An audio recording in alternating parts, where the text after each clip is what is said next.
that the trem block just a tad bit wider up here binds on the body right here, so I'm going to have to very carefully and slowly sand in there or file it to open up the cavity a little bit more. So now we're working on the trem block fitment. I still have to shave a little bit of wood here. You can see by the raw wood that I've done a little bit already. I have just a little bit to go right here. Lift this up some, you can see. Otherwise, it's sliding nice and good. With a little bit of room. Doesn't have to be a whole lot of room. Well, I'll probably bring this out just a little bit more. I'm only doing it with a file. I am wiring this up like the 920D Custom Shop. I am adding a neck pickup switch and a coil split switch. So I have to drill my nice new pick guard, and I'm going to do little holes and just make them bigger each time. I don't like to go one big hole because there is a chance of the drill walking.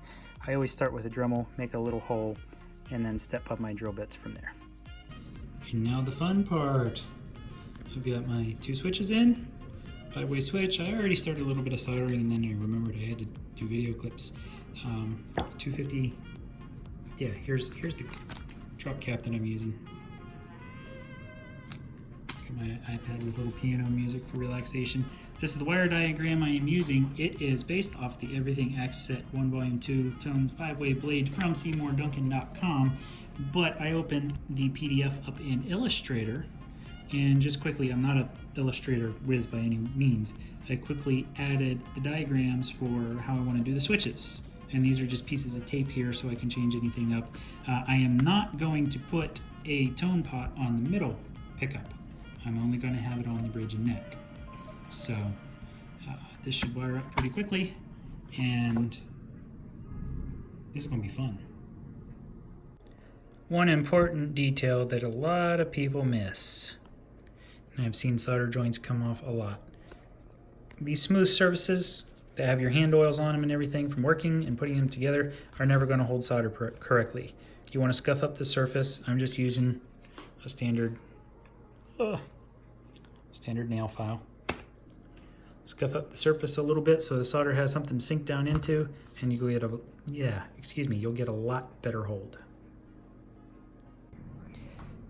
After a few hours of tedious research and soldering, everything is good to go. I've taken my multimeter there, checked on my grounds, made sure everything was okay, made sure my switches all work okay. I have everything out of the way. I did put this little piece of heat shrink on here because there are those bare wires that I didn't want to come over and touch my coil split switch at all. But I'm now needing to get it plugged in and make sure everything works, and then we'll be good. Now, in order to go any further, I'm going to have to marry the neck to the body so that I can install that pick guard, this pick guard, because I will have to trim in this channel because it doesn't quite line up to this channel. So I'll get that neck on and we'll continue from there. Now that I have the neck married to the body, I'm going to install the trem block again and all the screws. And then I'm going to put the pick guard on, get it ready to go. I'm going to have to drill new holes for the pick guard. So I'm going to tape it down into place, put it where I want it, and then use my Dremel to make tiny pilot holes. And then I have brand new screws that are going to go into hold the pick guard down. I have my little homemade block there. It's keeping the guitar nice and protected. It's not pretty. I'm going to make a better one, but this was just a quick project out of a piece of pressure treated pine to get me going for this project. And we are getting a lot better. Bonus doggy tax. And she wants to play, so I'm going to have to take a break. Oh, another doggy. I'm going to have to take a break to play ball with her for a few minutes.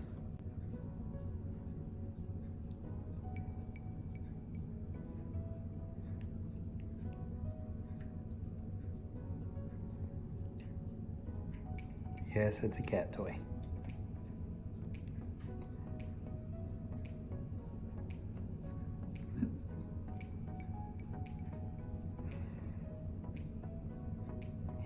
Hey, cat!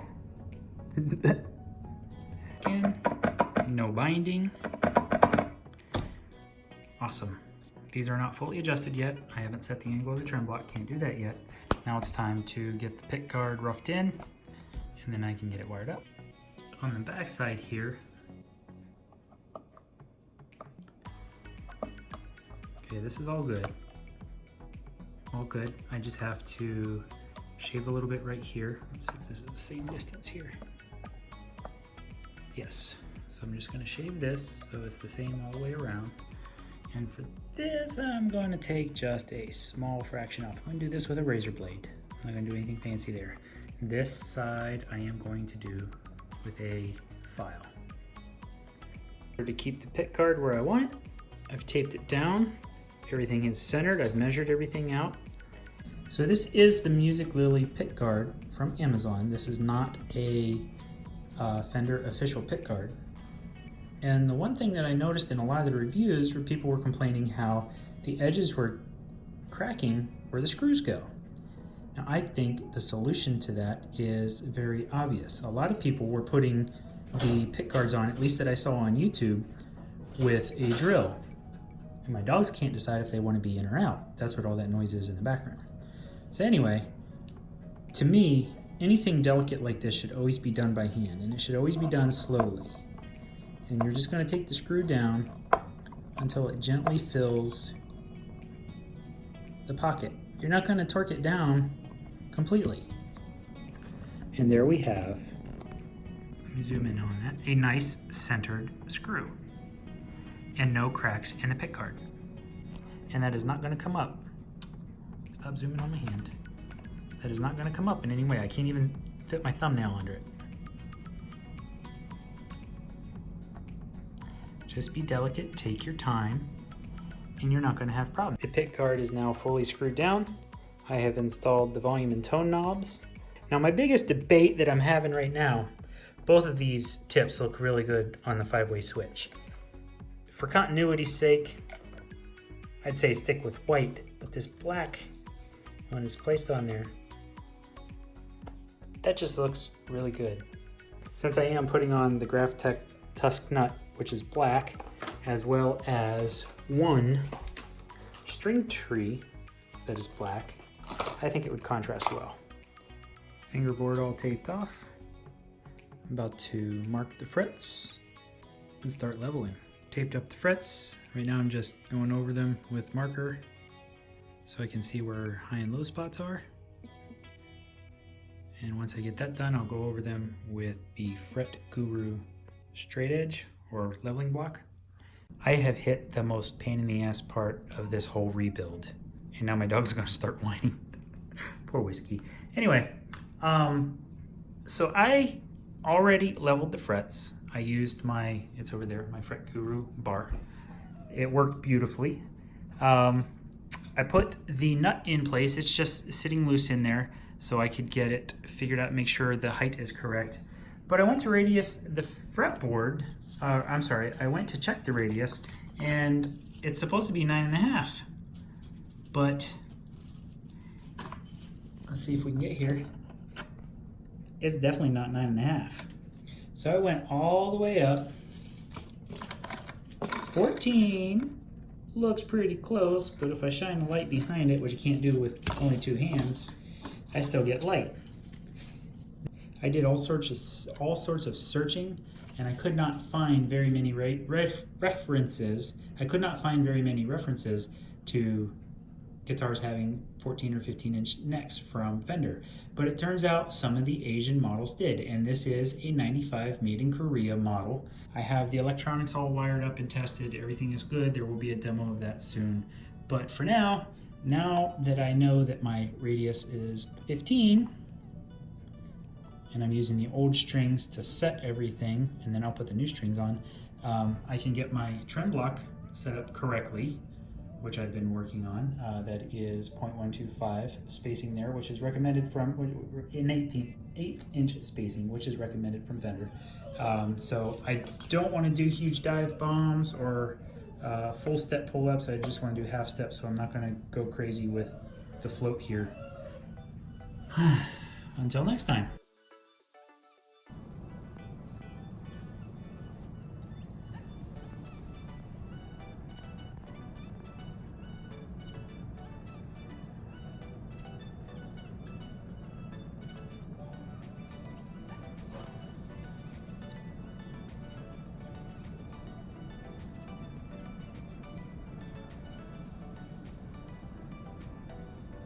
Recap, modifications on the headstock are Fender locking tuners, Graphtec Tusk string tree, Graphtec Tusk XL nut, full fret leveling, recrowning, fingerboard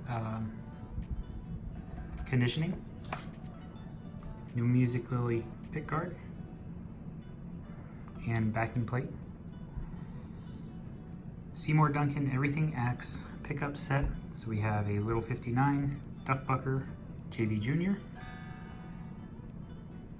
brand new CTS pots, volume tone controls, brand new Fender 5-way switch, just some inexpensive toggle switches, brand new Pure Tone output jack. The original pickguard holes were filled, leveled, and polished, and then new holes were drilled.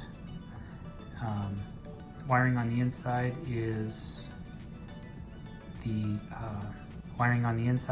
vintage style push to expose wiring. On the back side, as my dogs come in and out, we have a brand new Music Lily backing plate cover, a Guitar Fetish Shorty block, Fender Bullet strings, and three new springs that are set up in a triangle configuration. So the middle one is straight and these two angle in. The action is set a little higher because I wanted to have a little bit more pressure to play the guitar. I did raise the bridge just a little bit. The factory setup was flush to the body. I raised it up.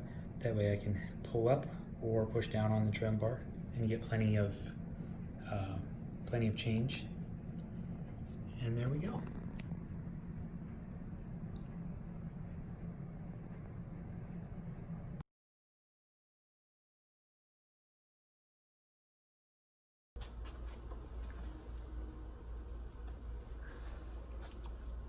Clean tones. I'm just going to turn it all the way up. I'm going to play just some standard notes.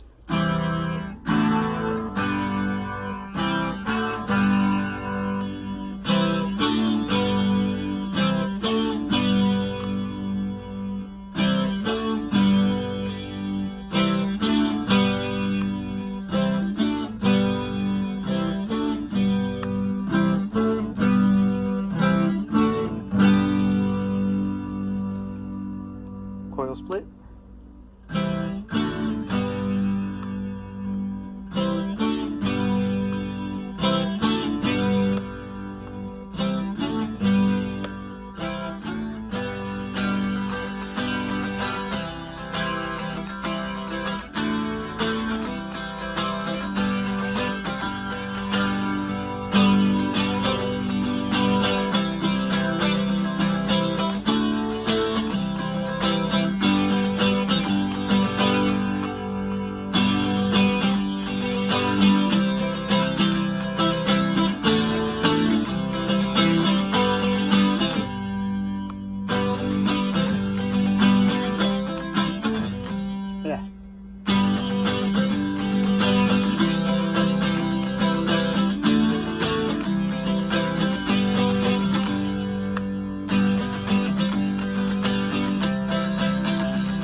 Turn off coil split, I'll play G string.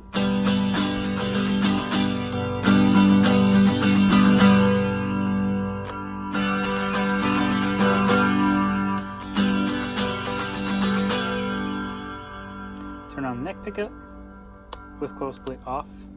Turn it off.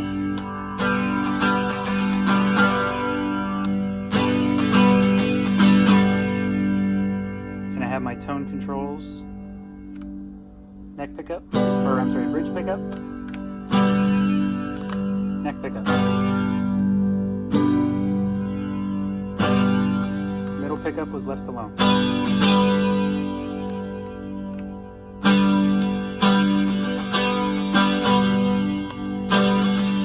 No effect on the middle pickup.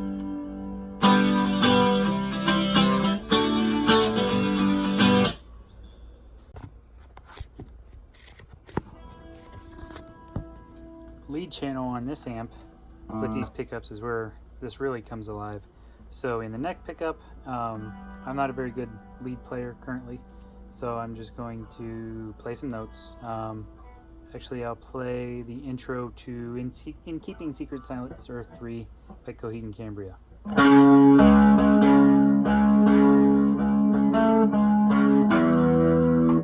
Let's do this better.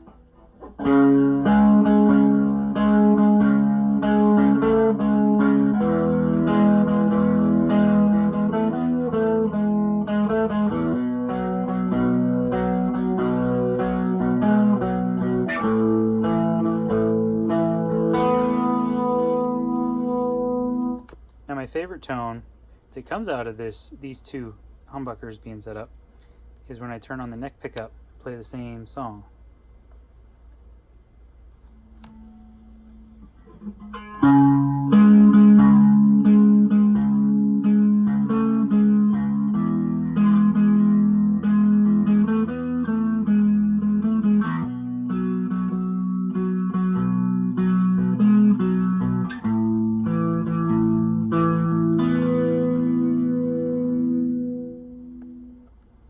That is such a good tone.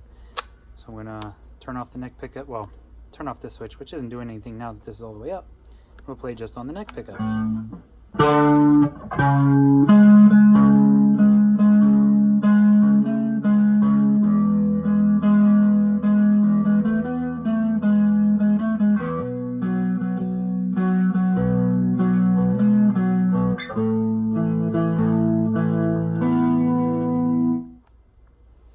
I am very happy, very happy with this setup.